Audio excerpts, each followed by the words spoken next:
lanzamiento, aquí viene un batazo de Mundito entre right center field, la bola pica, se extiende, viene anotando Stott, empata el juego, también manda para la bola Turner anota y los Phillies se van arriba. Se prepara, Mundito en segunda, el lanzamiento, batazo profundo para el center field, la bola se va, Schwarber Bob, ¡campanazo!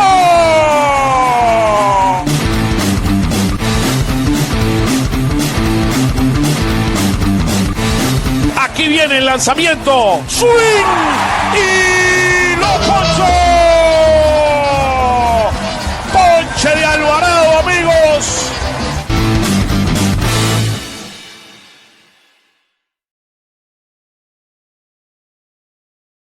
Hello, everyone. Hope everyone is doing great. We are here live for another episode of Phillies Weekly on a very interesting week, a very interesting day as well. Happy Easterns to all of you that celebrate Eastern. It's great to be here once again.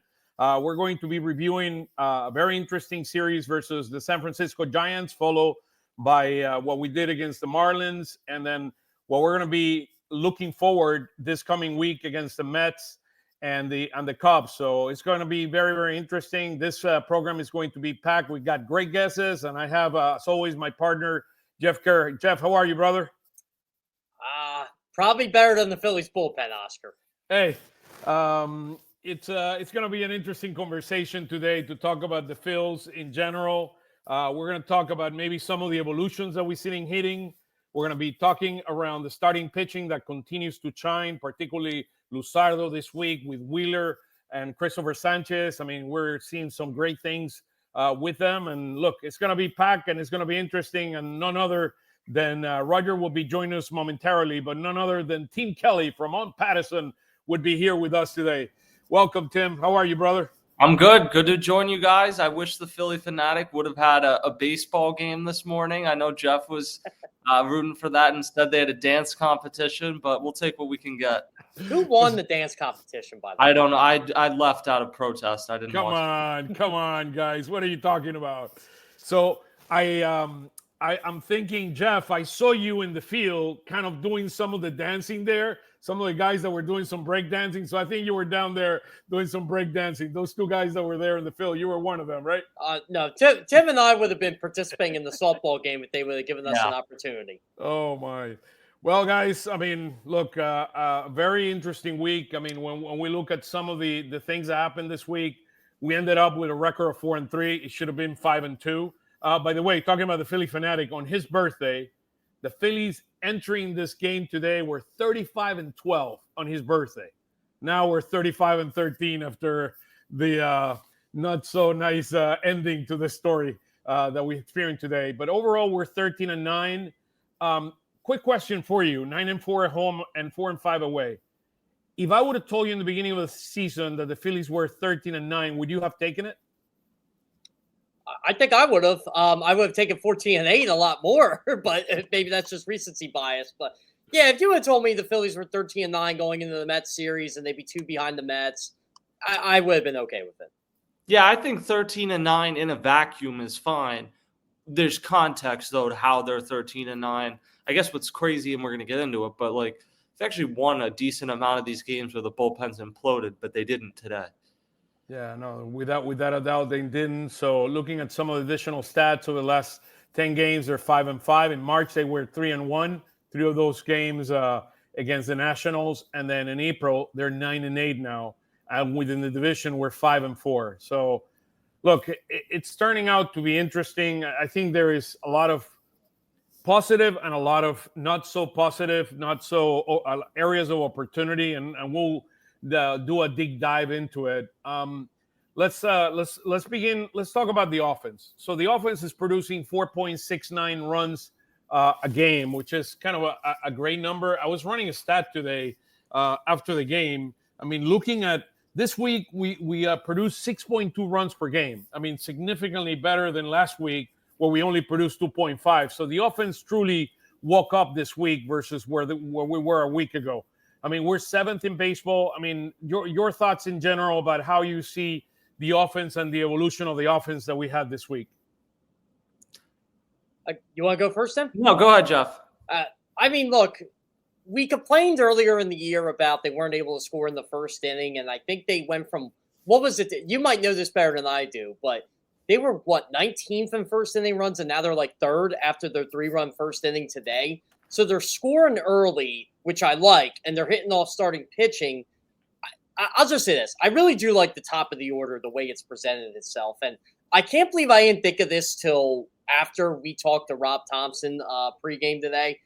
But they faced David Peterson on Wednesday. And I know I'm looking ahead here, but I wonder if Bryson Stott's going to be that leadoff hitter on Wednesday when they face a lefty, because I really do like the Stott, Turner, Harper, Schwarber combination. Now, they didn't look too great at the end of the day today, but they scored 7 runs Friday. I think it was 10 on Saturday, and they scored, in my opinion, enough to win on Sunday before the bullpen imploded. But the top of the lineup has been consistently productive. And Bryson Stott, I mean, when he leads off a game, he's in 8 at-bats, he has 4 hits, and he has a walk. So 5 of those 9 plate opportunities, or 5 of those 8 plate opportunities, he's getting on base. That's really good for this team. It's not the Kyle Schwarber type impact, but I kind of like that top 4 of the lineup right now. Yeah, I think it's gone. I believe the best lineup is probably with Kyle Schwarber leading off, but the way that Bryson Stott has hit this week, it's worked out really well. I would also say he didn't have a great game today. He didn't have a great game Monday, but in between, Johan Rojas had a very nice week. Alec Boehm has come around, at least relative to what he had done the first couple weeks of the season. So you're getting some good contributions throughout the lineup. Trey Turner had a great day yesterday. Harper had a monster week. Right, yeah. I mean, Harper's a story, and obviously Harper and Schwarber are going to carry you a lot of this season, but Castellanos has had a really nice start. You've won some games where you're not hitting 2 and 3 home runs per game, which I think is a positive sign for the Phillies. So overall, offensively, I think it was a pretty good week. Yeah, no, I agree. Look, OPSs, I mean, per the week, I have them here. Harper was 1.229. Nick Castellanos was 914. Bryson Stott was number 3, 894, followed by Johan Rojas, which was 4th at 874. Trey Turner at 845. He also had a good week. He went 4 for 5 yesterday. We've seen some improvement there. And Schwarber was 843. So, I mean, even Alec Boehm, what does he have? Like, he's gotten a hit in 8 of the last 9 games. So we're beginning to see him kind of getting some momentum. So that's great news for this lineup that we're beginning kind of to wake up. Yeah, 7-game hit streak, Oscar. I think after he had his hit early in the game, he was hitting 320 for the week. I think that dropped to like 280 or 290 or something like that after the game. But yeah, it's nice to see Alec Boehm get going. As you guys mentioned, Johan Rojas. There were 2 games he wasn't exactly great. Today was one of them. But he is hitting. I hope they can get Max Kepler going at some point, because everybody's just on Dave Dombrowski right now for all his off-season moves, and they're failing to include Jesus Luzardo in that. But yeah, Max Kepler's been underwhelming for the first couple of weeks. He's had some moments where it felt like he's about to break out. He had a good day yesterday. It was a bad play in right field, but he hit the ball really hard. So, yeah, I'm interested. Like, they gave him an off day when they faced Robbie Ray Wednesday. After Monday and Tuesday, he had looked pretty good. And then he didn't come back kind of with that same force he seemed to be hitting the ball with. I don't think it's been a disaster with Max Kepler so far. I think there's been enough moments, if you want to be positive, to be positive. But if you were a cynic of the move, then I think he hasn't blown you away either. And it's really left-handed. Like, a lot of times when the Phillies play a left-handed pitcher, at least as the roster is right now, they're going to be in an awkward situation if Kepler's not hitting against lefties when Marsh is in there, which he isn't right now. But you have a ton of lefties in the lineup. So, I mean, here is the question, right? We were beginning to answer this. Does the Leon lineup has Stott leading off and Schwarber hitting behind Harper? And what do you do, Tim, from your perspective versus lefties? I think versus lefties right now, you ride with Bryson Stott because he's played well. Now, if it ultimately proves that doesn't work, and that may be the case, then you go back to either Schwarber or Turner leading off against lefties. But while things are working, my inclination is not to mess with it. Okay. Would you flip Turner and Stott just for the sake of flipping them? I don't think so. because then you're going to have 3 lefties it in a row. complicates the whole So, thing if you do it. Yeah. I feel like if Stott isn't leading off, then I don't know that he makes sense hitting second necessarily. Yeah, last week, I mean, we were talking about the whole issue with lineup, kind of a structure with because Alec Bohm is not hitting. When Bohm is not hitting, you can normally hit him up, and then because he makes contact, I mean, you avoid kind of the strikeouts, and you can hit him forth. He led the team last year, I think, in double plays. Excuse me. But so it's a unique dynamic to have him there, but I don't believe he's there yet. He continues to. I mean, that triple he got. He almost hit a home run there to center field against the Giants. I mean, he proved a lot. I mean, today he hit between the gaps. I mean, you're beginning to see some improvement from Alec Bohm, which is great to see. You know, Oscar, you mentioned last year he led the team in ground the double plays. He actually is tied for the league lead and probably should have retaken the league lead today, but the Marlins are just not a good defensive team. It was one of the worst defensive series. I don't remember a series with so many wild pitches / pass balls, and the Phillies contributed today with some poor defense, but the Marlins, all 3 games were rough defensively. That's why I thought the Phillies were going to get back into this game, and they ultimately did. They tied it because I'm like, well, the Marlins are just handing it to them, and I thought the Phillies should have taken more advantage than the run that they got. Now, here's a thought that, in my opinion, is interesting. In the first couple of weeks, this team could not do anything against starters. This week, we changed the picture. I mean, we started heating up front. I mean, on Thursday, we got 5 runs in the first inning.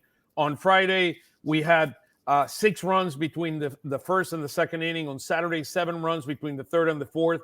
And then today, we got 3 runs in the first inning. I mean, who can explain this? Well, it's weird because they faced 3 former Cy Young winners this week, but none of them are – I mean, Verlander actually pitched pretty well today, but he's 42. Yeah.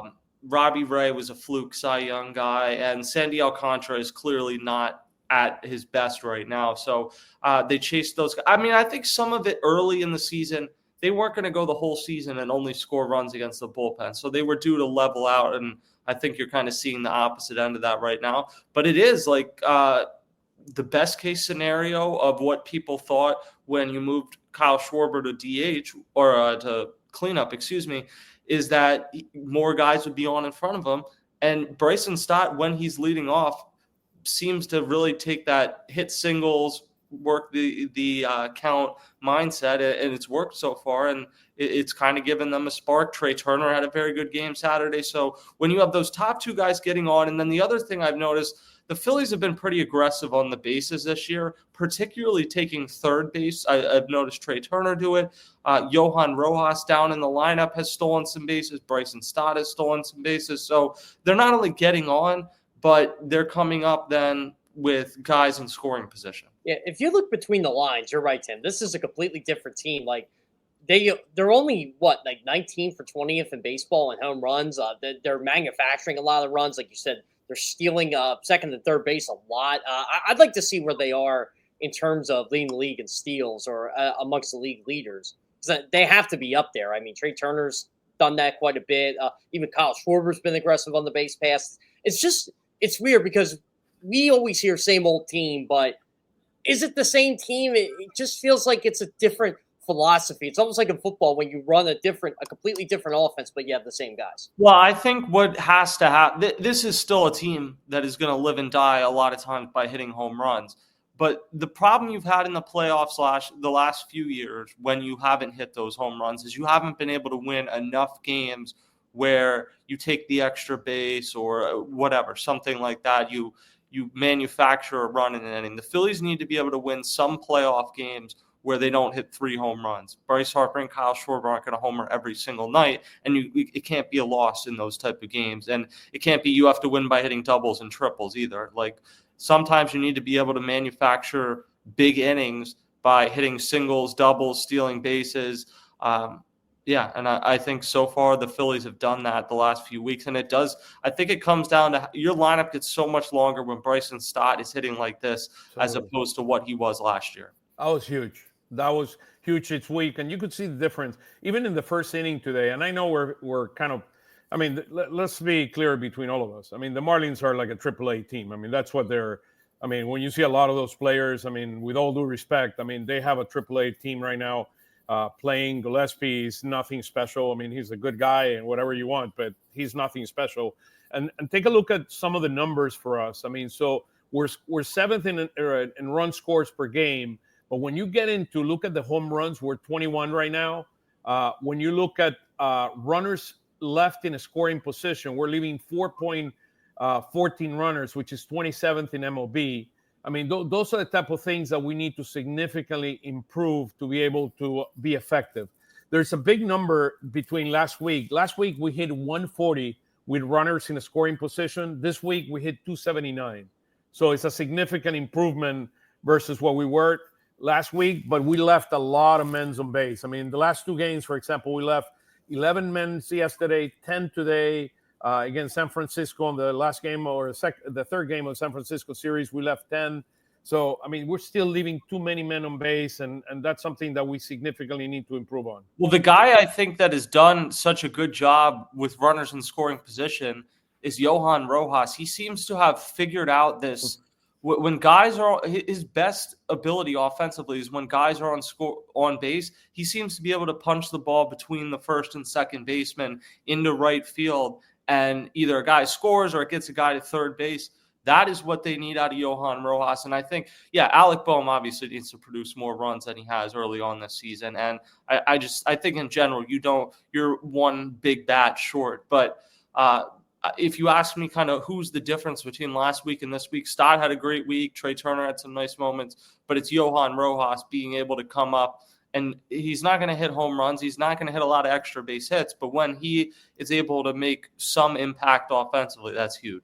Well, that's what one of the debates was this week. Like, okay, the Phillies don't have a center fielder. I'm like, fine, you can admit that, but which one should be playing? And I was in the Johan Rojas camp. I'm always in that camp. But, obviously with Marsh's injury, that changed things. But I'm thinking to myself, okay, this guy's playing better than Brandon Marsh right now, just on paper, not even going with ability. And I still think Brandon Marsh has great value on this team as a platoon player.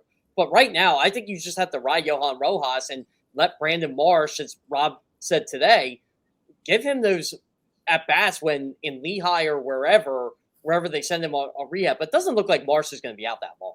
Well, I got the vibe from listening to Rob Thompson, though, that he is going to do a rehab stint. And we'll see. Like, I feel like they would probably like him to not only do a rehab stint, but to look good in the rehab stint before he comes back up. You can rehab for up to 20 days. In the meantime, it's possible Weston Wilson is back.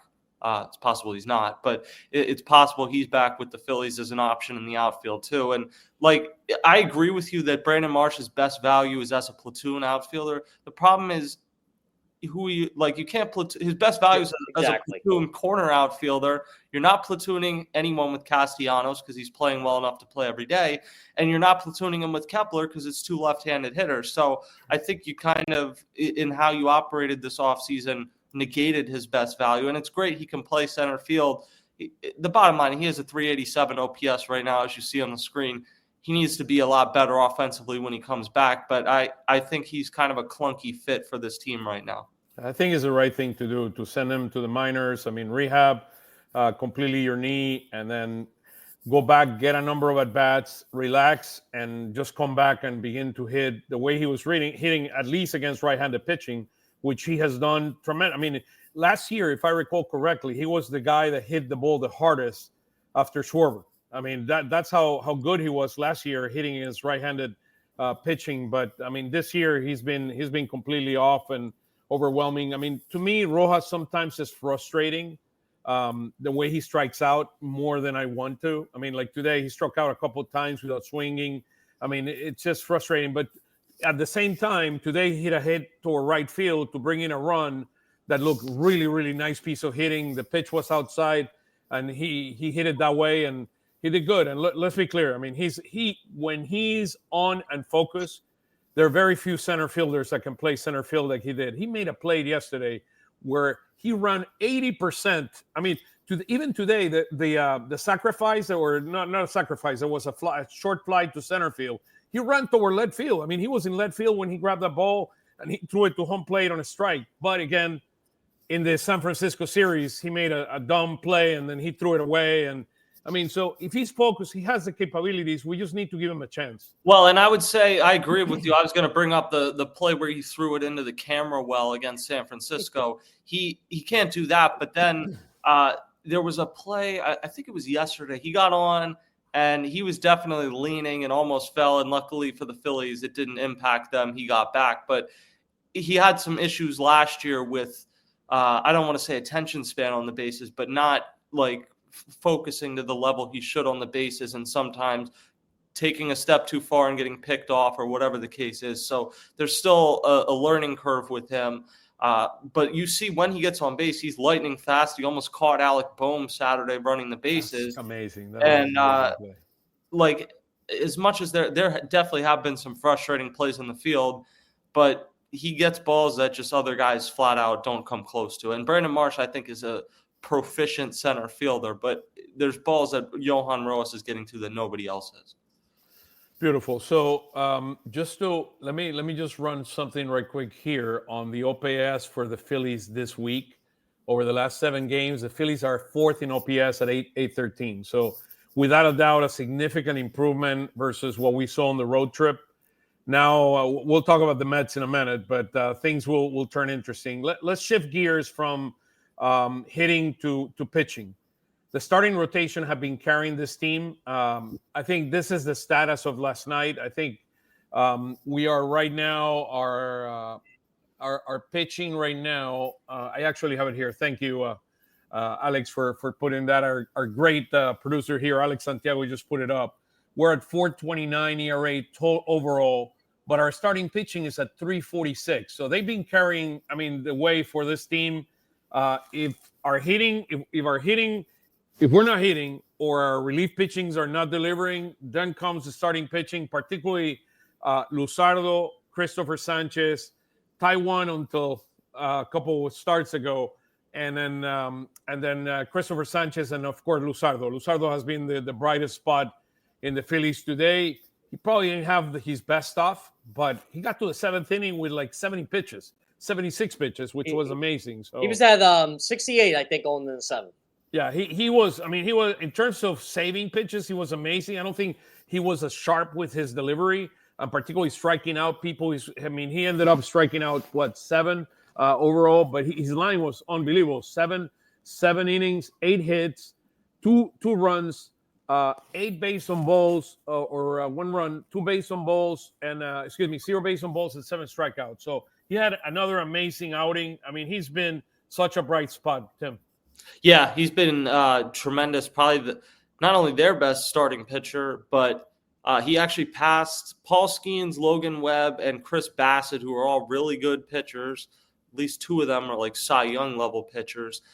He passed them. He now leads all starting pitchers in WAR in Fangraph's calculation of it. So he's been tremendous. And it's not to say anything. Starlin Caba might have a tremendous MLB career, but I couldn't help but think, sitting there today, if the Marlins had held on to Jesus Luzardo, they traded him when his value was at his lowest. Sandy Alcantara struggling. The pitching market does not look good this summer. If they had held on to Jesus Luzardo, he pitched like this for them, he would have cost way more to get than what the Phillies paid for him in the offseason. So I think it's a great trade by Dave Dombrowski, and there are serious questions about most of the other moves made this offseason, but the Luzardo deal looks like a great one, and it's one of the reasons I was kind of screaming from the rooftops this offseason when people said they didn't do anything. It just wasn't true.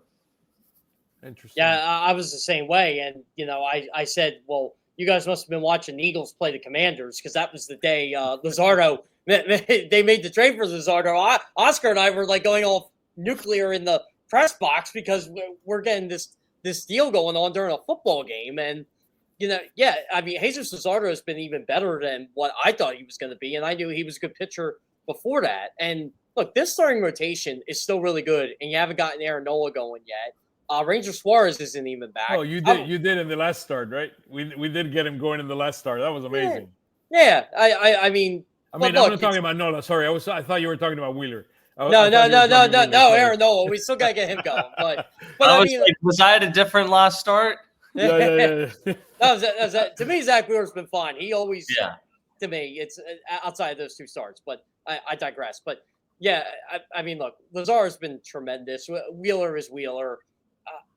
This is a really good rotation. They're going to be in every single game pretty much with these five guys. And then when you get Suarez back and eventually Andrew Painter, who, in my opinion, pitched really well Friday night when I rewatched the game, his rehab start. But yeah, I mean, if they win the World Series this year, really good chance it's their starting rotation. So let's talk about Nola for a second. I mean, what have we seen? Is the issue weather related? I mean, I know his velocity has been slightly lower than it's been in the past. I mean, 0.4, 665, that's not Aaron Nola, and he knows it.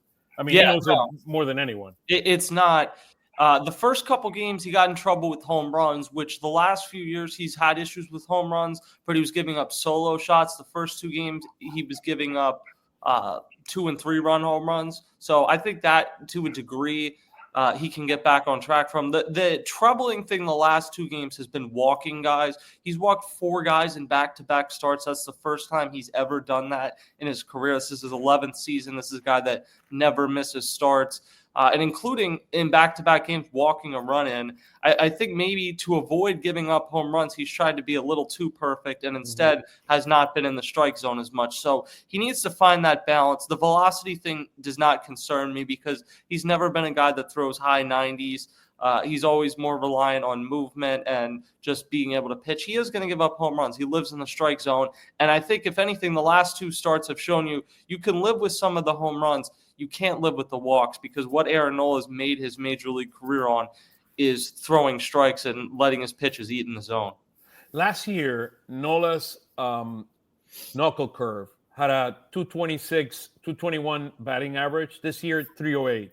There's something going on with his knuckle curve that is forcing him to go more to his cutter, more to his changeup. I mean, more. You're starting to see that he's trying to kind of evolve the pitches and try to mix more pitches than he had before. And it might be an issue of weather related. I mean, the weather has been cold. I mean, he had to pitch under a lot of wind, and it was not a nice conditions when he pitched in last outing here in San Francisco. Teams have been ambushing him as well. Like a lot of this damage has come early on in the counts, I believe. So there's a balance to be found between you want him to be in the strike zone, but you don't want to get too predictable. Okay. That's fair. Let's go to the other. And by the way, just we welcome your comments. Send us, more than happy to send us your comments, and we'll answer it across the show as we go kind of into the different areas. Taijuan Walker. So Taijuan, Tim, give us an update on Taijuan. Where is he? I mean, did he get hurt? He didn't get hurt. And then what do we do with Taijuan once Ranger comes back? He had some shoulder stiffness yesterday. It didn't sound like it's going to be a big thing. Like he has an extra day. There's going to be some treatment. This was the first time he pitched on 5 days, or on the 5th day. So I think he'll be fine. He was pitching pretty well in that game. Like in theory yesterday, he probably could have gone 7 innings. Just didn't shake out that way. And then that led to the bullpen having to get involved in the game. But I think he makes another start or two, and then you see where you're at. When Ranger Suarez comes back, he's going to be in the starting rotation. They're not building him up to 90 pitches to then put him in the bullpen. I think it's entirely possible in the second half of the season, probably more like in September than in July. But at some point, you utilize Ranger Suarez out of the bullpen. But when he comes back, it's in the starting rotation. So if no one gets hurt in the meantime, then I think that means Taijuan Walker becomes someone that pitches out of the bullpen. And I don't know exactly what his value is going to be out of the bullpen, but I think that's what happens. But in the meantime, he's held it down with Ranger Suarez out, and that's been huge. Can you talk a little bit about what Topper told us a couple of days ago about Ranger? And so he's going to pitch on Tuesday, his next rehab in Lehigh, which is great. I mean, he's been pitching in Class A. So I think the last time he went 4 innings, the last outing.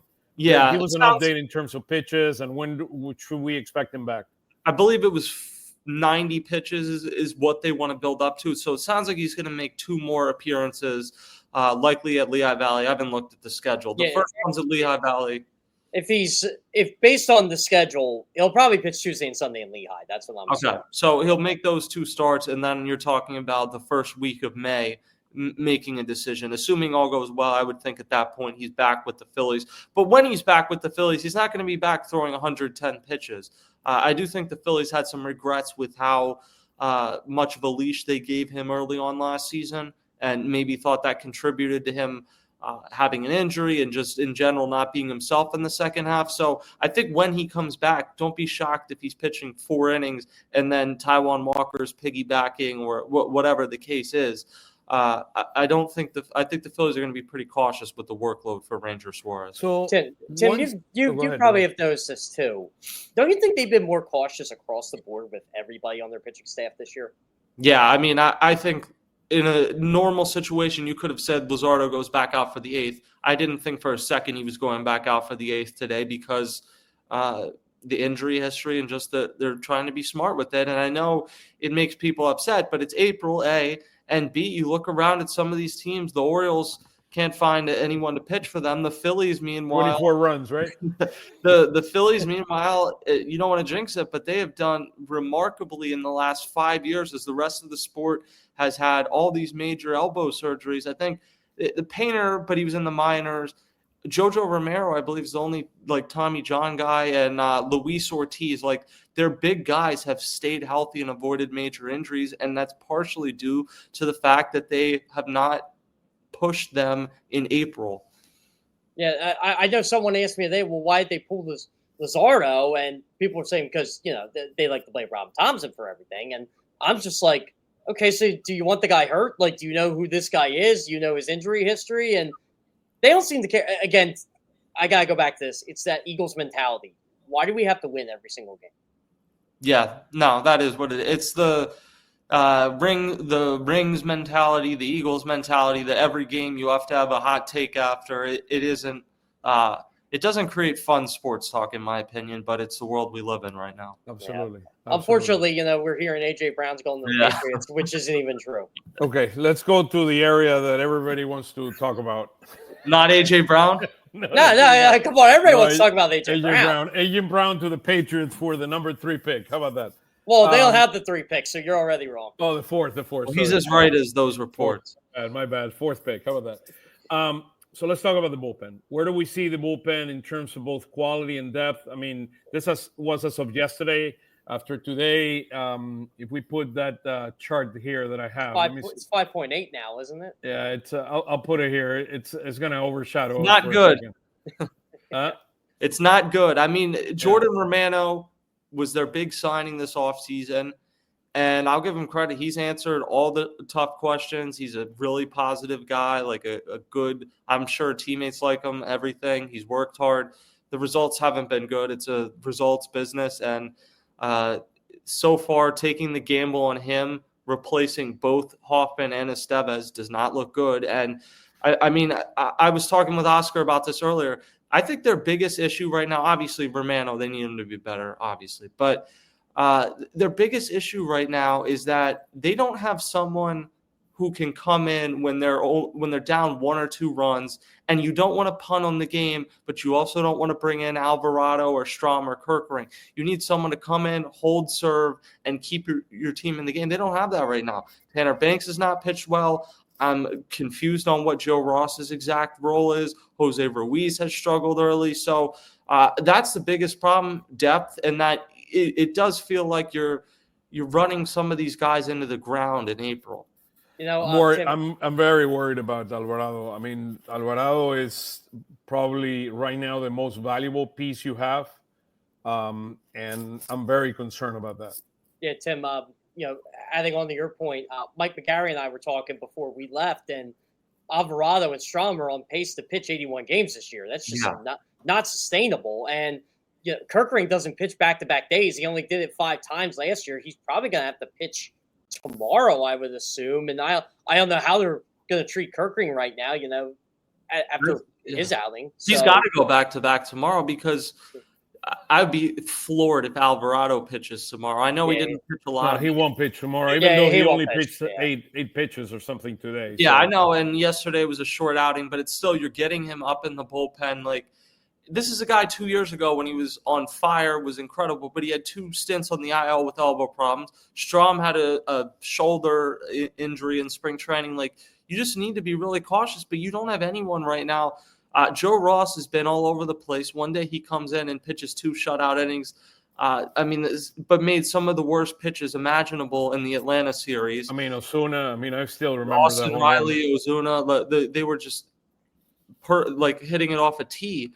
So I'm kind of confused exactly what his role is. Carlos Hernandez has nasty stuff, but can't find the strike zone. And I feel like it's getting late early for him. It might be time to maybe Max Lazar or somebody comes up and you cycle somebody in. But the way they've gone thus far is not sustainable. And they've talked, like, people say you want to get Romano into a lower leverage situation next. Guess what? If they're in a high leverage situation tomorrow night, Jordan Romano's coming into the game because you're so thin in the bullpen right now. And probably is the best option you have. And let's talk. So we lost. Who did we lose? Hoffman, and we lost Steves, right? And Steves. Yeah, they were the two big ones. So we lost a closer. And then Alvarado was not pitching the way he's pitching right now because he was very inconsistent. He got back in shape, so he had a tremendous offseason. So Alvarado is a much better version of who he was last year. My biggest concern is the depth of who. I mean, to me, conceptually, what they thought about was to get Kerkering to be the Hoffman. I mean, and I wouldn't say Alvarado be Steves, but close to it to a certain extent. But the problem comes after that. Where is the Alvarados and where are the Kerkerings of last year? That doesn't exist. They don't have them. They thought Romano was going to be Jeff Hoffman, and maybe he will be. It's early in the season. He was hurt last year. It's possible. It's a nightmare April, and then he gets back on track. This was somebody that was a really good reliever. To this point, though, it hasn't been good. I mean, you see the numbers up there on the screen right now. Rob Thompson loves Jose Ruiz. Jose Ruiz, it's been tough so far. And Tanner Banks is kind of like a long man, can maybe take down some leverage innings, but more is like a guy you're bringing in the 6th or when you're down, whatever the case is. So, and Hernandez, he's got that one outing in Atlanta was amazing, but it doesn't seem like they have a lot of trust in him right now, and it's because he can't find the strike zone. So I do wonder if he's on borrowed time. Yeah. You know what bothered me about this whole bullpen fiasco, and of course, Tim, you know this, Oscar knows this. They weren't giving a multi-year deal to Jeff Hoffman. They weren't giving a multi-year deal to Carlos Estevez. They just weren't doing it. It's unless they offer Jeff Hoffman 1 year, like $20 million. I don't think he was coming back here. It's just. No. It was just one of those things. It's Dave Dombrowski just doesn't do that. And some people will mention Matt Strahm, and I'm like, well, okay, Strahm was Tim, you know, his initial deal was what, 1 year, or was it 2? No, it was 2 years, but it was like 15 million, something in that. Like, he'll give multi-year deals, and I asked him about this, and he essentially said, like, if Mariano Rivera is out there, the answer every GM gives, Mariano Rivera is not out there. If that's like the standard you're looking for, you're never going to sign a reliever. But I don't blame them for not wanting to go more than 1 year with Carlos Estevez, because Carlos Estevez frankly wasn't that good. No, he was terrible last year. But Jeff Hoffman, and I get like multiple teams reneged on deals with him, pulled out on deals with him.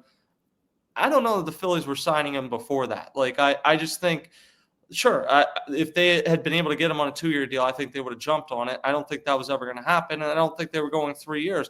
That may prove to be the right decision, and I don't begrudge taking a risk on Romano. I think that's a good guy to have taken a risk on, given his past track record, but that couldn't be your biggest guy. You needed to like sign Blake Trinan and Romano, or a different guy that you were a little bit more sure what you were getting, and Romano. To make him that number one option, I don't think was smart, and so far it hasn't played out well. Yeah, and that was the thing too. Like, I like when they were making their decision with Hoffman, just talking to people, I felt like that decision was made very quickly after the postseason. Like, they knew he wasn't coming back because they just weren't going to offer what he was going to make. Yeah, no, I agree. Look who we have here, the one and only Tyler. How you doing? Hey, I'm doing well. How are you today? How's everything? It's good. We didn't win, but we still have a good record, and I'm remaining optimistic. And hopefully tomorrow's the day that we get just a slight change in the bullpen get a fresh arm, maybe a long reliever, something to change it up a little bit. Well, so you bring to us some interesting slides here, some interesting stats. So kind of we're creating a couple of series. Tyler is going to bring us the stat of the week, brought to you by Phil Stelgate. And then we're going to have Steve Porter. He's going to be sending every week the key stats around the minor league player of the week. And I know Jeff is very well connected with the minor league system of the Phillies, and he can provide his perspective as we go into it. So let's talk about the key stats of the week. Yeah, the first one I just found interesting. And again, these stats are from yesterday, so it doesn't include anything from today's game. But Alec Boehm, only one walk the whole season. That's weird. I think that's just incredible. He has the longest streak, and I don't remember if he walked today, but he had the longest streak, at least coming into today, of consecutive at-bats not having a walk. I believe it was at 77 at-bats. And our guy Cody Clemens also has one with 5 at-bats. And then coming into today, Schwarber and Harper had 18 each, which was second in Major League Baseball behind Matt Chapman. So, we are walking as a team. We're getting on base. I'm encouraged by that. Obviously we faced some lesser competition this week that we still couldn't really handle anyway in the Marlins, but at least our guys are getting on base. It'll be interesting to see how all of that works with the Mets series. Their pitching has been significantly better than I think it should be, looking at the arms that we're facing. So it's positive that we're getting people on base. Boehm has a 7-game hitting streak now too, which is great. So it's good to get everyone back on track there. And then, Schwarber, he's doing so much better against left-hand pitching. And it's interesting because I believe up until 2023, he was not that great against these reinvented this whole game. And now this year he's doing significantly better against it.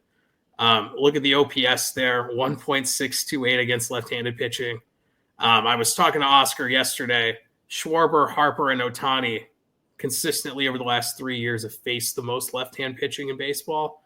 And except for Harper this year, they've all had a lot of success against them recently. I just thought for Schwarber, it's pretty funny how he's doing significantly better against left-handed pitching this year. I just thought this stat with regard to Schwarber and how he's transformed himself into a monster against lefties has been incredible. I mean, he's hit more home runs against lefties than righties. I don't know, Tim, what are your thoughts on the Schwarber and maybe some of the other stats that are here? Well, the one that interests me is Cody Clemens, just because I think it's on the team. Well, I was kind of floored that he wasn't the one that came out and pinch hit today. I get Cal Stevenson got on, but it was kind of should have been an error if we're being honest. And it was Cal Stevenson, I think, is a guy that's like a good 26th man type guy to have in your organization. If you're not putting Cody Clemens in that situation, I'm not entirely sure when you're putting him in. And I'm not somebody I'm pro Cody Clemens. I think he's a good bench player. I didn't think he really had a fit on this team. And so far, it's kind of like they kept him because they wanted to keep him in the organization, but he just doesn't fit on a team with so many left-handed hitters. And there's not a ton of situations where he's going to hit over Edmundo Sosa. So I feel bad for him in a sense. Like, would you rather be in this situation on a good team where you almost never play? Or would you rather be on the White Sox or a team like that, the Marlins, where you get to play, but the team is a disaster? I don't know. It's a tough place. I mean, let's be clear. What happens when Weston Wilson is ready to come back? I mean, that's the other thing. And we know Weston Wilson is going to probably play more left field. The other thing, after Mundito has done so well since the beginning of the season, hasn't he been in at all? And I know it's because Stott has been playing really well and Boehm has been hitting and they want to keep them going. But it's rough not to see Mundito play at all this week. Well, I guess what's the spot you would have him in? Stott is playing well. Maybe left field. How about that? Yeah. It was kind of an adventure, the game he played in left field. I know. I don't know if that's enough of a reason to bail on it. I thought Atlanta's a pretty tough stadium to make your outfield debut in. That's a big outfield there, and he did rob a home run. And Yohan Rojas was more to blame for that one play. But I don't know. I mean, I kind of feel like you're going to see Schwarber in the outfield more than you're going to see Sosa. So Sosa will still play against lefties, although like I would question this week, like when you face Peterson, are you taking Stott out of the lineup? I'm not sure I am right now. It's unfortunate for Sosa, but that just might be what it is right now. They need Bohm to get going. They're not taking him out. Trey Turner, obviously, when Trey Turner's healthy, Trey Turner plays. So there's just not a spot for him right now, but there will be throughout the season, I'm sure. Yeah, fair. I agree. Tyler, and your thoughts in general, how are you seeing things from a Phil's perspective before we go to the minor league players of the week? Yeah, I still see a lot of like small flaws, but they show me every series that a lot of the things that they have issues in, well, outside of the bullpen recently, they can still do it. A lot of people were bringing on the runners in scoring position stats, and I was as well. But I mean, you can see against a team like Miami that they were doing a little bit better with that, and that shouldn't be an issue going further. I mean, if you look back at the past 4 seasons, the Phillies ranked 4th in runners in scoring position hits, and they were 5th in batting average. So, that's something that it's just going to come back. The bullpen, though, keep coming back to that. You just wonder what the first domino is that's going to fall. They should be better. And a guy like Romano, I thought he was getting back on track until this last appearance that he had. So I don't know. It's just tough at the beginning of the year because there's just so many variables. They haven't been playing a lot. There's different types of teams that they're facing. And I know they're probably going to the lab with Romano and checking everything. I got some indications that might be the case, that they're just checking on his delivery and see if he's hinting any of the pitches and things like that. So we'll see. I mean, it'll be very, very interesting. And what Rob Thompson said this morning was pretty interesting on that, talking about potentially tipping. Obviously, he's not going to say, we found out when he was throwing his slider, he was tapping his glove or something like that. But he did kind of indicate, we think maybe we found something. But until he's actually out there, you don't know. Like, he has to go out the next game and prove that, yes, that was the issue. I mean, really, the fastball wasn't as much the problem. He's hanging the slider. The slider is not breaking, and he's having trouble with that. I think the last home run he gave up was wasn't the worst pitch in the world. It was just kind of when it rains, it pours on him. But I mean, he's got to get back on track. And the biggest issue is, and Matt Gell pointed this out today, 2-pitch pitcher. And, so how do he doesn't actually have something. He has to rely on that fastball and that slider. And I don't remember recalling him throwing the third pitch. Do you? No, I mean, he talked about that early in the season. If the slider's not working, it makes him really predictable. So he needs that slider to work. He was throwing 98, 99 yesterday. That's great. Yeah. Major league players are still going to catch up to that if they know that's what's coming.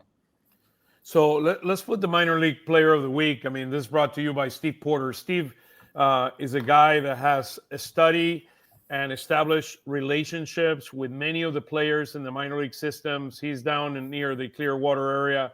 And it's good to be able to see his content. Yeah, he's really, really good. I mean, and what he does. I mean, I'm truly appreciate him for kind of helping us out and putting his perspective. Is a person that I respect tremendously in the work that he does. He's been with us. Last year, he was with us a couple of times, and he did an incredible job kind of describing his perspective of our minor league system. But he selected 2 players to be the minor leagues players of the week.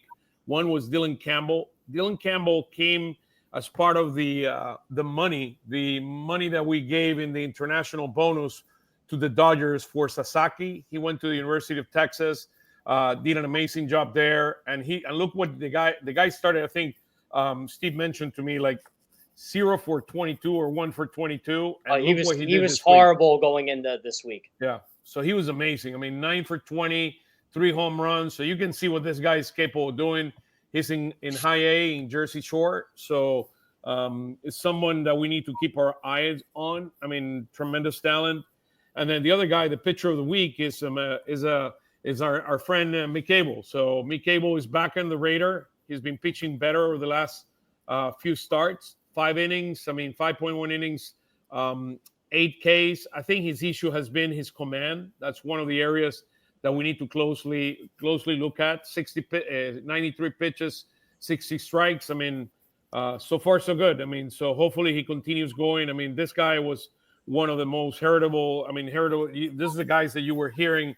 He was up and coming together with Andrew Painter, and suddenly he has not pitched well last year and a half. And hopefully he can turn it around, and we can have another starter, a number 2 starter after Andrew Painter in a few years to come. So I don't know. I mean, Tim, Tyler, Jeff, any thoughts? I mean, in general, how you see this? I mean, and what are some of your thoughts on Dylan Campbell and Mick Abel?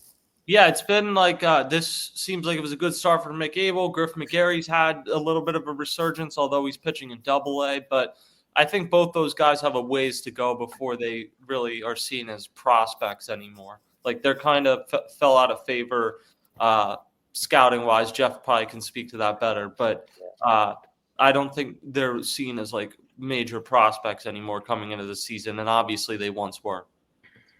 Yeah, one of the guys I wanted to pay attention to, and Steve Potter actually probably sees this guy every day. Arun Escobar, Tim, you and I call him a bit in spring training. He's not even 19 years old yet, and the guy is just mashing Florida State League pitching right now. I'm starting to think that they're watching.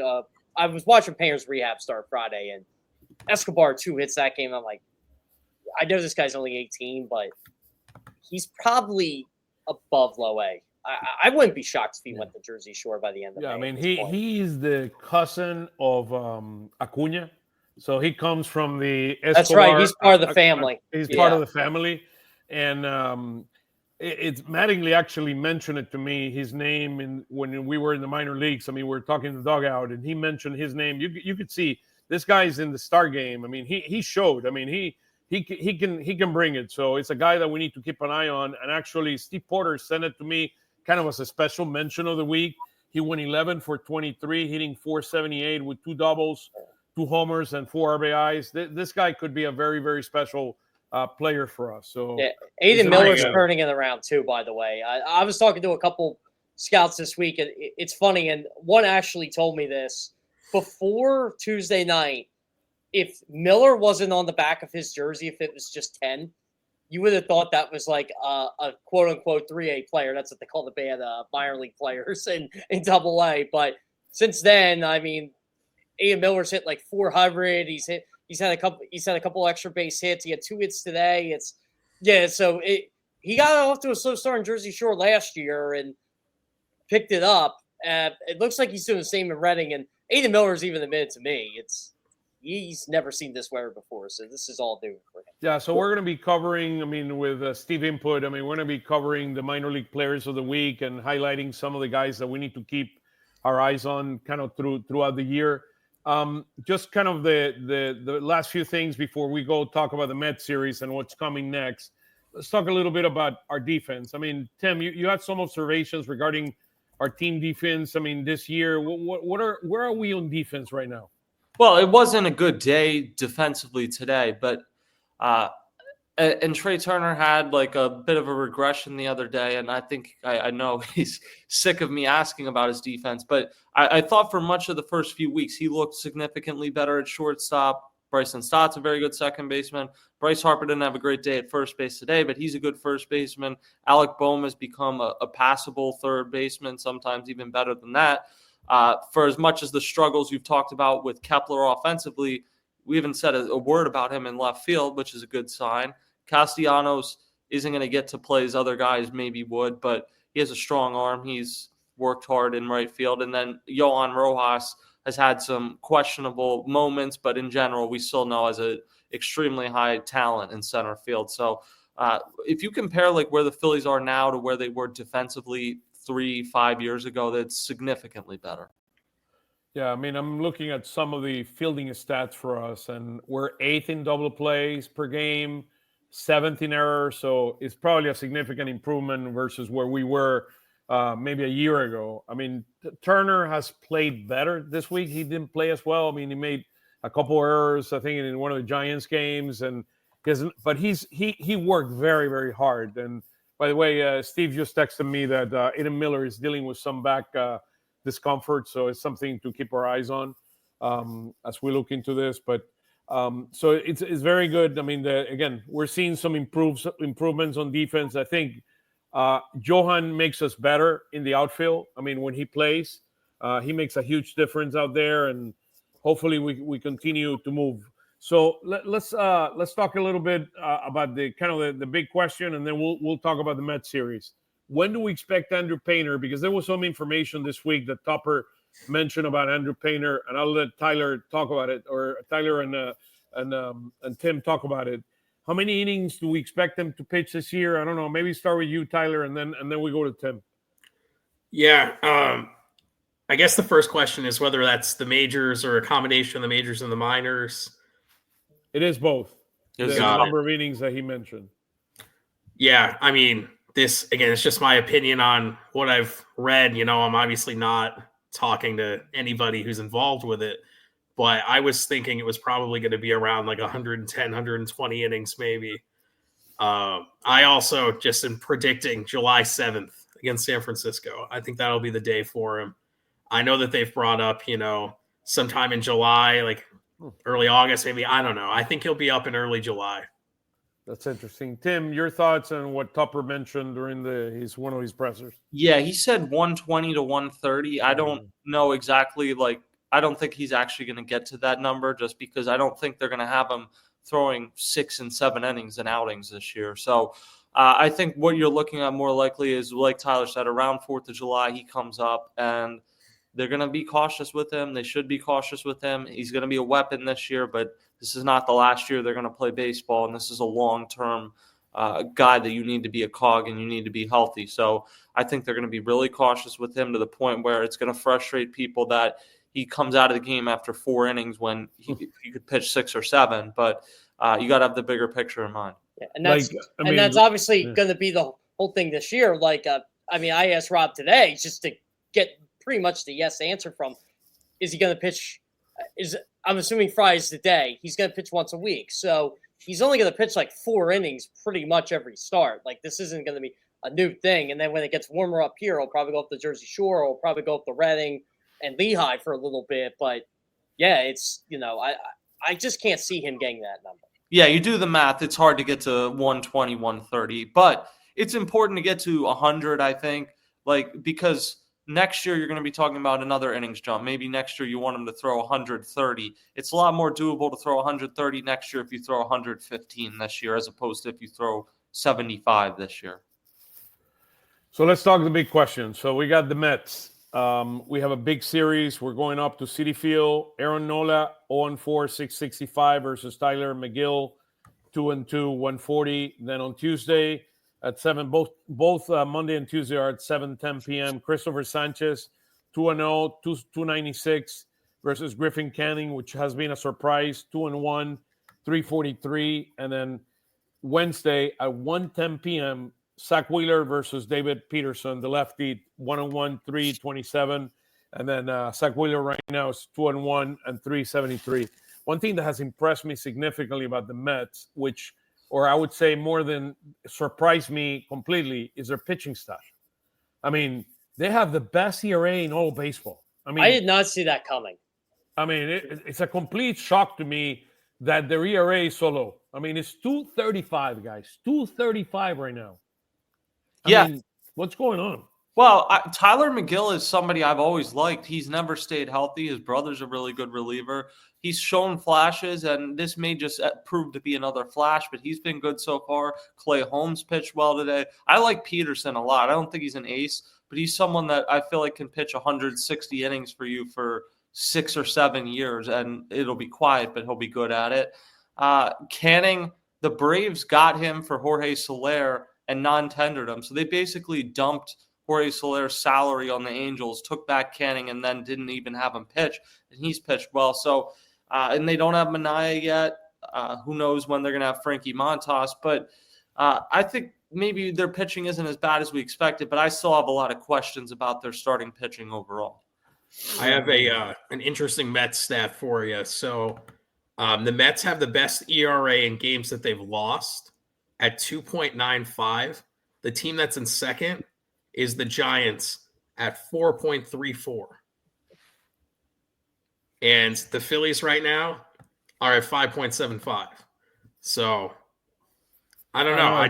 It's a problem. I mean, it is a problem. I mean, looking at their hitting from an OPS standpoint. Let's see. This was year to date. Let me change this here. I mean, the Yankees are number 1 in OPS for all of baseball.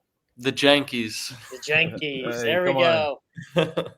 My July. friend Ricky Ricardo is going to laugh about that. It's not baseball season until you say the Yankees. The Yankees, yeah. And Phillies are number 5 in total OPS at 736.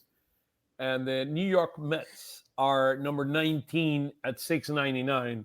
So there was some conversation about Soto this week that he's basically said that he's not what is it that he's whomever he has he was in better company last year than this year. Oh, Pete Alonso loves having Juan Soto around. Pete Alonso's having the season of his life, and I thought it was ridiculous how Pete Alonso got treated in free agency last year. I agree. I would have loved to have that guy, by the way.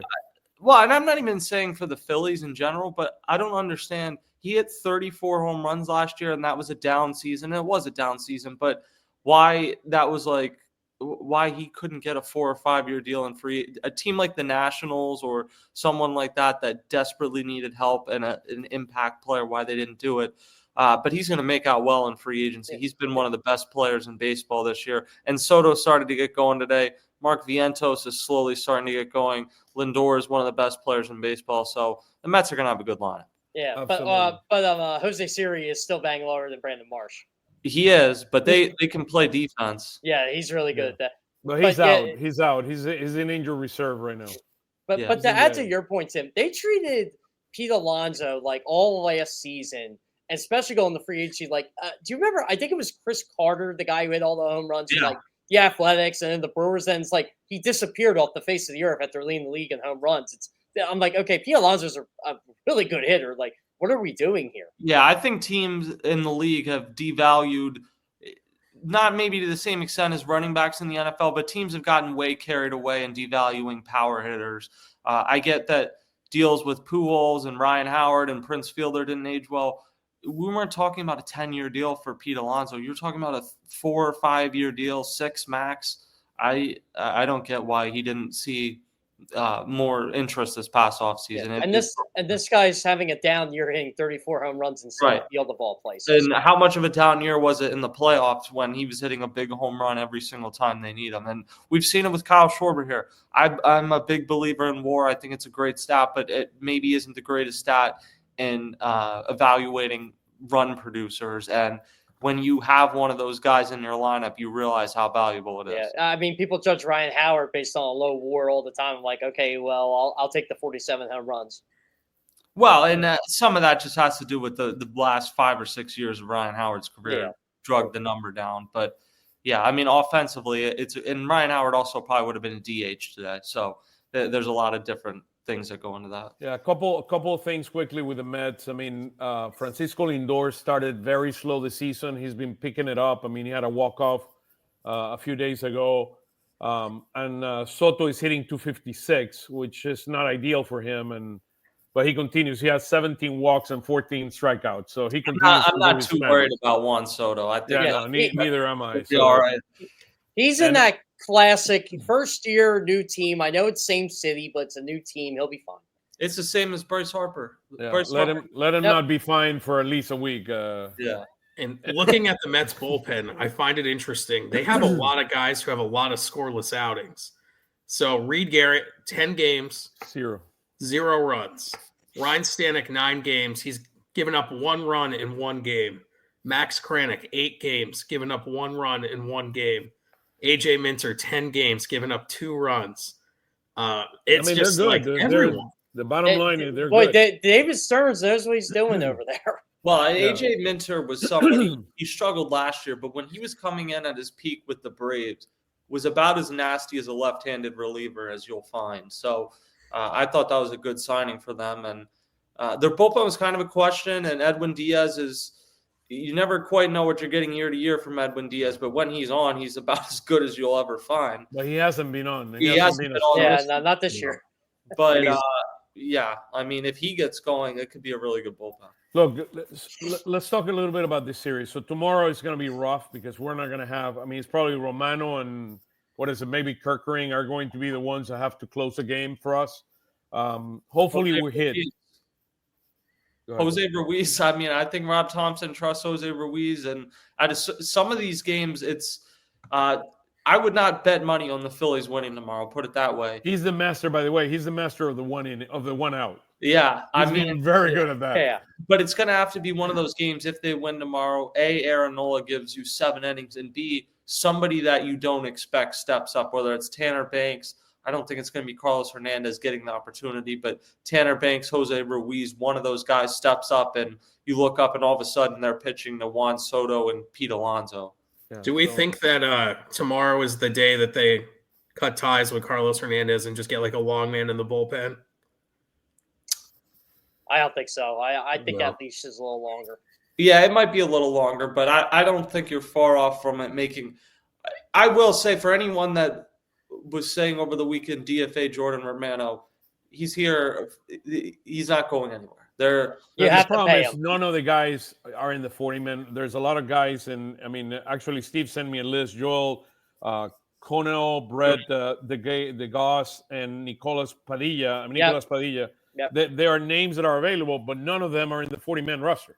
Lazar would be the guy, I think. Yeah. I agree. Lazar is the guy I'm hearing if there's anybody. And I heard he wasn't. I mean, I looked at it. I haven't looked at it recently, but I looked at it maybe a week ago, and he wasn't doing that bad. He was like a 2.15 ERA or something like He's that. pitching fun. He's pitching fun. He had one really bad game. That was it. Well, and I also – what is Krismat's status? They were starting him at one point? Yeah, he's Yes. still starting. I believe he started 2 days ago. I think they're doing it to just keep his arm like long, I guess, as a long reliever. Here's a thought. Here's a thought. Could they be starting him because they want him to face kind of the best hitters of the opposite team? So, I mean, because he's not in the 40-man roster, and he has MLB experience, and he did an okay job with the San Diego Padres. I mean, probably Right. better Yeah. than some of the things we got going right now. And if he comes up, he's coming up to be a reliever. They're not bringing him up to be a Absolutely. starter. So maybe they want him stretched out just because they need someone that can go multiple innings and eat up some of these games where you're losing and it's probably not going to happen for you that day, but you still need to finish the game out, I guess. But If you bring a guy like him, I would bring him up. if you bring a guy like him up, though, who goes off the 40? I mean, That's all. Carlos Hernandez. Yeah, that's why. Maybe that's where Tyler's getting that. It's Yeah, so I mean, I like Carlos Hernandez. I think he has a lot of potential, but I don't think that we can really afford to keep him around much longer, especially when Rangers probably coming back in a few weeks. Maybe you can see if there's someone in the meantime, just see if they're good. But the problem is you bring up Krismat, he's also out of options. Yeah. A lot of these guys are. We Krismat actually started. We need to approach this that we want to win the World Series this year. I mean, that's the bottom line. Yeah, I mean, can't worry about this stuff. I mean, we do, but they can't. I mean, I like the Krismat started 99 in mile the an hour winter as fastball, well. and I like his cutter and his curveball. But the question is, he allows too many base on balls. I mean, look at who was Walker hit a home run against him in St. Louis. That ball hasn't fallen yet. I mean, He went 10 days in between his first 2 appearances. That's true. And if the rest of the bullpen was doing fine, then whatever, having him on the roster. But yeah. yeah. You do need guys with flexibility. That's why Lazar makes sense. And Banks could be optioned, although that's a lefty. But you have so many guys that are out of options right now. You need to be able to change out some of the parts sometimes. That's the reality of a bullpen in today's game. And the question is, we need to do it the entire season. I mean, we have a whole season to play. So, I mean, if you start cutting ties with some of these guys right now, I mean, you're not going to have these additional arms. If anybody gets hurt, you're going to have to go deep into AAA, and we know some of those arms are not ready to come. Well, and that's why maybe bringing Krismat up right now doesn't make sense. Maybe you wait for somebody else to get hurt, or maybe you get to a point this season where you're like Jose Ruiz isn't what you thought, and DFA or whatever. I think they're going to stick with Jose Ruiz. I always kind of laugh when I go to minor league games they always joke with me. Just look at the 15th of May or like the 15th of June, and I'm like, why? What goes on then? And like, it's a running joke that they always say, oh, this is when like transactions are made around the organization, and they're usually pretty accurate with that stuff. Yeah, absolutely. Oh, it's when guys have opt-outs in some of the cases. Yeah. It's always the opt-out day. Exactly. So, guys, let's leave it here. I mean, it's an interesting week. 4-3. I was expecting a 5-2. That's what I said last week. I mean, this week is a little rougher. I mean, anything they on the were Cubs 4 outs away from 5-2. Yeah, you're gonna make me cry, dude. anything else on the Cubs? I know they can hit. they were in a slugfest again with Arizona a couple of days ago. I mean, the game was 13 or 14-13. That was like the game. That was like the comeback of the year. I think there's going to be a lot of tweets about the Phillies should sign Kyle Tucker later this week. Yeah. Does he solve a lot of their problems? I like Kyle Tucker. He's a great player, but I don't think they're signing Kyle. I mean, Dombrowski spoke this morning in Sirius XM, and he basically said that I think a couple of things. He expects Schwarber to remain as a Philly. If Schwarber is here, Tucker, I mean, it's not coming. I mean, that's the first thing. And then the second thing here that he mentioned, he spoke very, very highly of Andrew Painter. He mentioned the word Cy Young material. I mean, that's how he categorized him. What was that? He's not wrong. He's comparing him to Justin Verlander. I mean, you don't do that, especially when you're the guy that also drafted Justin Verlander. You don't do that if you don't think extremely highly of him. And he said, I mean, I think the thing that kind of, I mean, caught my attention the most. He mentioned his command, his ability to command his pitches at his age is really, really special. I mean, I saw this kid throw in clear water. I mean, he was, I mean, to both Stott, March, and Baum. He struck out Baum on a slider that I'm still like, whoa. I was just behind the plate looking at it. It was very, very impressive. What stood out to me about him in spring training is I'm in the clubhouse and he's around guys that are Aaron Nola, Zach Wheeler, Bryce Harper, Schwarber. They're all at least 10 years older than him. And he didn't seem to to stick out like a sore thumb or anything. I guess that's when you're 6'7", you fit in any setting. But I think he'll fit right in once he comes up. He's very mature for his age. Well, and he's a Boris guy. He's well media trained and everything. Like he's ready for whenever he comes up. Like I get it makes perfect sense to hold him off. But if he had to pitch in the majors today, I think he'd do just fine. Well, guys, I mean, leaving tomorrow morning to go to New York and have an interesting series. Last time we were there, it was not fun at all. So I expect a lot more fun stuff this week than we did last time we were there. But hopefully our hitters needs to step up this week big time. I mean, we're going to have to hit our way into having a winning record this week. I wouldn't mind finishing the week, this week is 6 games or is 7 games? 6 games? 6. So ideally 4-2. If we go 3-3, it wouldn't be the end of the world. I think 3-3 is a good week. Yeah, and hopefully 2-1 with the Mets. That's what we need. It's a good week, especially knowing going in game 1, you're going to have some trouble most likely. Yeah, absolutely. I mean, in terms of standings, the Phillies are 2 games behind the Mets. The Mets are 15-7. We're 13-9. The Braves are slowly playing better.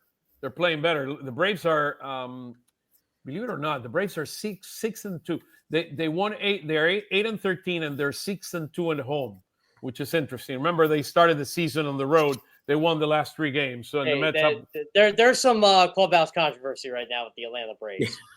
Yeah, to say the least. Yeah, to say the least. But I mean, they've been. I mean, we know the Braves. At the end of the day, they're gonna be there. Guys, thank you so much. Thank you everyone for joining us today for another week of Phillies Weekly. Hope you enjoy the show. Subscribe to the button. I mean, with the button on. We're in YouTube. We're on Instagram. We're on Facebook, and we're on X every single week. Every one of these guys are regulars. I mean, particularly Tim. I've been pushing Tim to come every week, but he's like hesitant yet. Tim's got a life. So. Yeah, Tim has a life. He comes every other week. But Tyler, thank you. Thank you for your stats of the week. I mean, Tim, where can we follow you in social media? At Tim Kelly Sports on every social media platform I'm aware exists. Also, subscribe to Phillies Stoplight on YouTube. Yeah, on YouTube and on Patterson. I mean, you lead the way in on Patterson. Thank you for everything you do there. Tyler, where can we follow you? Just at Phil's Tailgate. I'm on X, Blue Sky, Instagram. So we'd appreciate it. Tim, are you going to promote something for us? You have a really good interview coming out. Yeah, tomorrow with John Miller. I put out snippets, but the full thing will be coming out on the YouTube channel. So okay, we'll make sure we retweet. Phillies Stoplight on YouTube. Phillies Spotlight in YouTube. Stoplight. Like stoplight. Like, that's true. It's Patterson. Like a traffic light, it's Patterson. Stoplight. Sorry, guys. Sorry. On Patterson is a stoplight. That's the... All right. So we're gonna go on stoplight here. Thank you, guys. Tim, thank you for your time. Truly appreciate it. Same to you, Tyler. Thank you for all your effort. Steve Potter, thank you for your stats. And Jeff, you're the best partner in the world, man. Yeah, you know what, guys? If I sound stupid next week, it'll be because will be so drenched in NFL draft coverage and trying to talk people off the ledge of the fake AJ Brown stuff, and the Eagles are trading. I do think the Eagles are going to trade up, by the way. But they're not trading up to 3 or 4. Yeah, no, they're trading. I mean, if they move five spots, we'll be happy with that, and not. But it is a big week for me. So if I do miss some Phillies games, I do apologize. So one thing is important. Next week, the Phillies play at night. So instead of doing it, what is it? The 20? Let me check the day. The 27th. We're gonna do it Monday, the 28th, and we have a very, very special guest, right? Jeff, do we want to give him the name or not yet? Yeah, no, we can do it. We got Sports Radio WIP's Rob Ellis joining us next month. Rob Ellis will be here with us next week. We're going to have some fun with Rob. I remember one of the things that I remember from Rob is the trade for Bradford. Remember that trade when we traded Nick Foles for Bradford? I'll never forget it. I was listening. I said, what's going on here?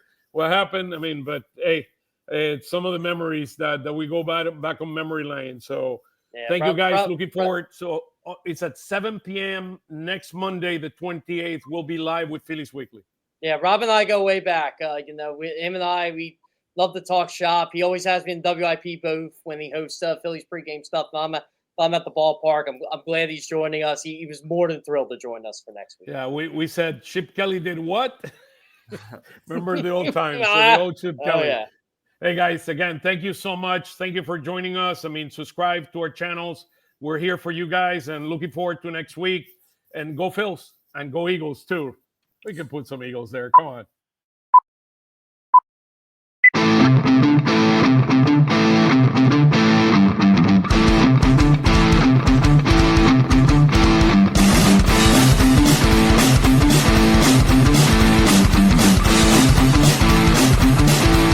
Lanzamiento, aquí viene un batazo de Mundito entre Ray Centerfield, la bola pica, se extiende, viene anotando Scott, empata el juego, también manda para la bola Turner anota y los Phillies se van arriba. Se prepara, Mundito en segunda, el lanzamiento, batazo profundo para el Centerfield, la bola se va, Schwarber Bob, ¡campanazo!